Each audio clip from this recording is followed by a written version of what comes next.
Estados Unidos tem 652 páginas. Esse livro, eu vou confessar pra vocês, quando eu era adolescente e eu li a série pela primeira vez, foi um dos meus livros menos favoritos, junto com o segundo livro. Mas relendo a série e ficando mais velha, é um dos meus livros favoritos. Mas no mundo dos filmes é uma das piores adaptações, na minha opinião. Eles cortaram muita coisa importante e transformaram o filme como se fosse só um romance adolescente, e deixaram de fora muita coisa, muita coisa importante. Então, eu tô muito ansiosa pra série, pra assistir como que eles vão adaptar esse livro aqui. Então, O Enigma do Príncipe, ele a princípio parece que nada assim mesmo acontece, assim, não é tão cheio de aventura igual os outros livros, mas tem muita história que eu vou falar pra vocês.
muitos anos antes, né? Ele se aposentou e tal, e o Dumbledore quer a ajuda dele pra voltar, né, pra Hogwarts.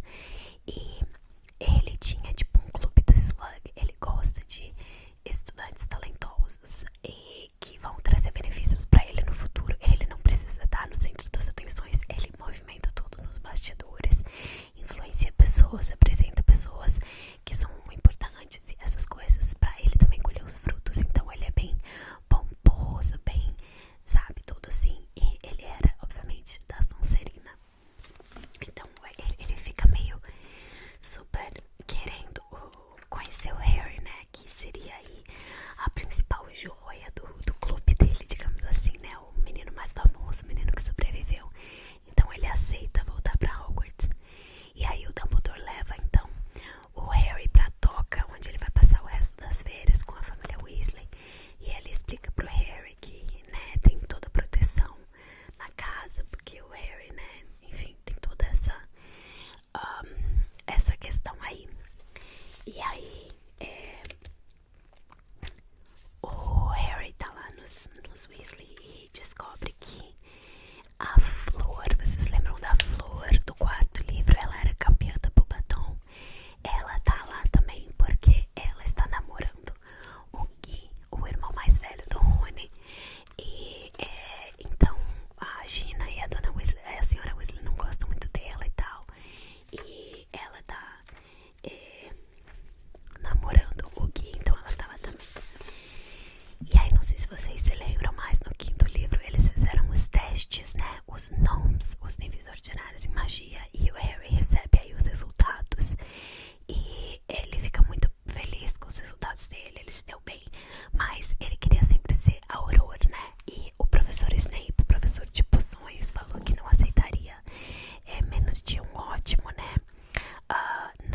Pra continuar nos níveis acima. Então o Harry fica meio triste porque o sonho dele de ser Aurora não vai pra frente, porque ele conseguiu a segunda melhor nota, excede expectativas na questão de poções, mas não é um ótimo, né? Então, enfim, os meninos estão falando isso e tal. Aí tem um negócio aí do Draco. Esse livro é bem focado no Draco também. Então o Draco tem bastante foco aqui nesse livro. Eles veem o Draco na loja lá quando eles vão conhecer as lojas dos gêmeos. Os gêmeos abriram, né, as genialidades Weasley.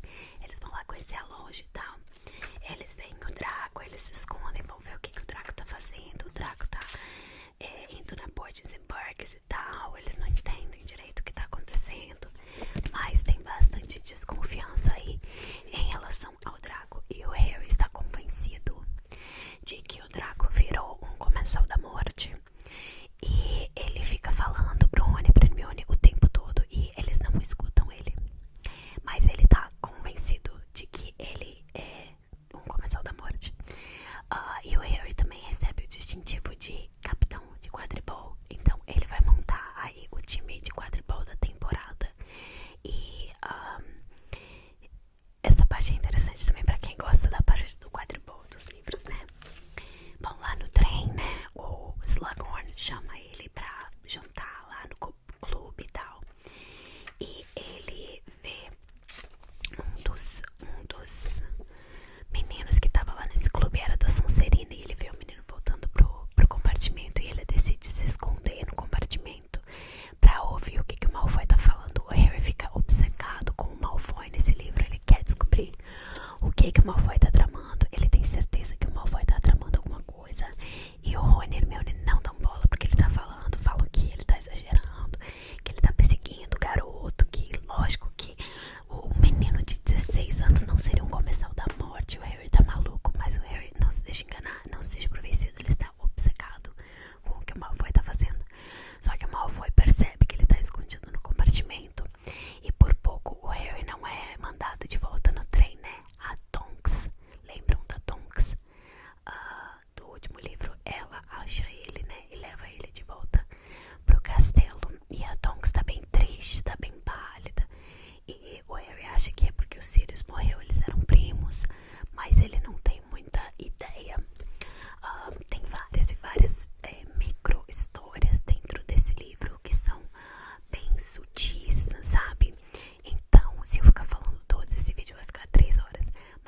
tem 2 livros e um deles tá tão velho, tão zoado, que nenhum deles quer. E eles tentam brigar pelo outro. O Rony acaba ganhando e o Harry fica com o livro super surrado que ninguém quer. E é aqui que nós ouvimos então pela primeira vez o príncipe mestiço, né? Que é quem é o dono desse livro aí, se auto-intitulou o príncipe mestiço. E essa pessoa reescreveu todas as instruções de poções. E o Harry meio que segue assim as instruções que essa pessoa escreveu e se torna maravilhoso em poções, porque essa pessoa sabia mais do que o autor do livro. Então nesse primeiro prova que o professor Slughorn dá pra eles, ele fala lá: quem fizer essa poção mais perto vai ganhar uma Felix Felicis. É uma poção que te dá 24 horas de pura sorte, pura sorte. Então o Harry, seguindo as instruções aí do príncipe mestiço, consegue fazer uma poção quase perfeita, mais perfeita que a da Hermione, e ele ganha a Felix Felicis. E o professor Slughorn fica super empolgado, porque ele amava a mãe do Harry, a Lily, e ele fala: ai, tal mãe, tal filho e tal. Adoro o Harry. E aí a gente também aprende que este ano o Harry vai ter aulas com o Dumbledore, aulas particulares, e o Harry não entende muito bem o que será que o Dumbledore vai ensinar pra ele. Então aqui nós temos a primeira aula deles. E a primeira aula deles na verdade, eles vão entrar nas penseiras, nas memórias do Dumbledore. E essa parte, talvez quando tu tá lendo, quando tu é adolescente, não seja tão fascinante, mas pra mim agora é uma das partes mais fascinantes. Através dessas aulas, o Harry mergulha no passado do Voldemort. Então, o Dumbledore é uma das poucas pessoas que conheceu o Voldemort como Tom Riddle. E uma das poucas pessoas que conheceu, até mesmo antes do Voldemort, o histórico da família dele. Então, a gente viaja aqui pela casa de Gaunt, que era o avô do Voldemort, a mãe e o tio, e descobre algumas coisas lá, e descobre um pouco dessa história aí do Voldemort. Eu acho fascinante, e os filmes fizeram muito pouco disso. A única parte que eu me lembro dos filmes é que eles mostram o Tom Riddle no orfanato, né, antes dele entrar pra Hogwarts.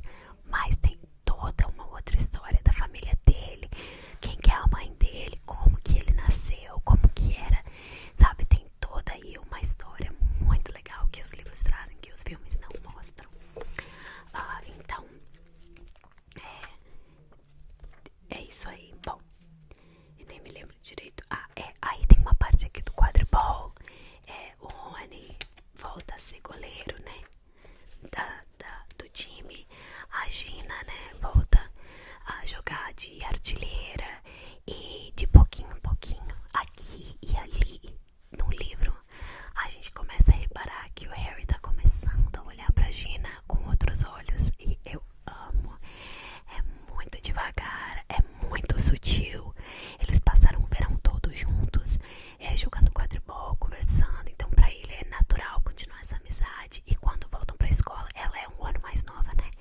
Ela tem os amigos dela, ele fica tipo: opa, peraí, mas né, eu achei que a gente ia continuar esse contato, e meio que não continua. E ele começa a sentir ciúme. A Gina se tornou essa garota super bonita, super popular, todo mundo adora ela. Ela começa a namorar um monte de gente. E o Harry, devagarinho, aos pouquinhos, começa a sentir ciúme, começa a olhar pra Gina diferente, dar uns sorrisos. Então, eu adoro essa construção. Muita gente que defende que o Harry deveria ter terminado com a Hermione, a maioria não leu os livros, tá? Não tem absolutamente nada nos livros que mostra o Harry tendo qualquer coisa com a Hermione. Nunca.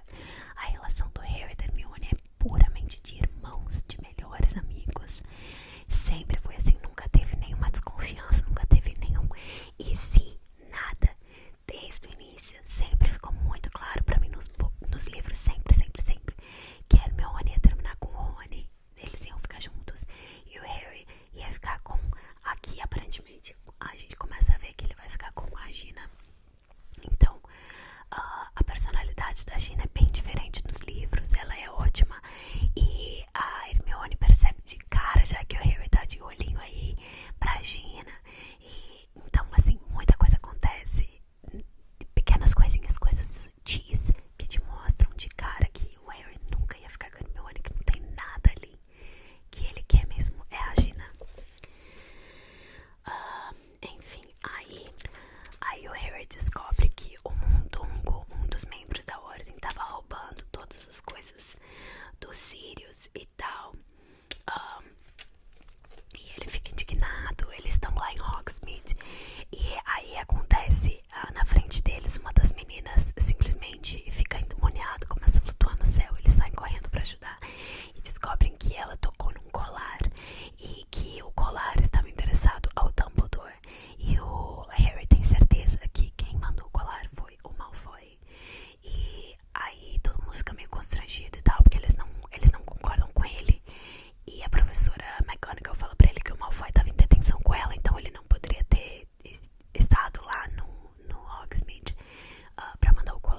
assistindo que o Draco é um comensal da morte, que o Snape é um comensal da morte e ninguém escuta ele, né? Enfim, eles vão pra toca no Natal pra passar com a família e tal. E tem um monte de coisinhas ali das relações dele e tal. E quando eles estão lá, o Scrimgeour, o ministro da magia, vem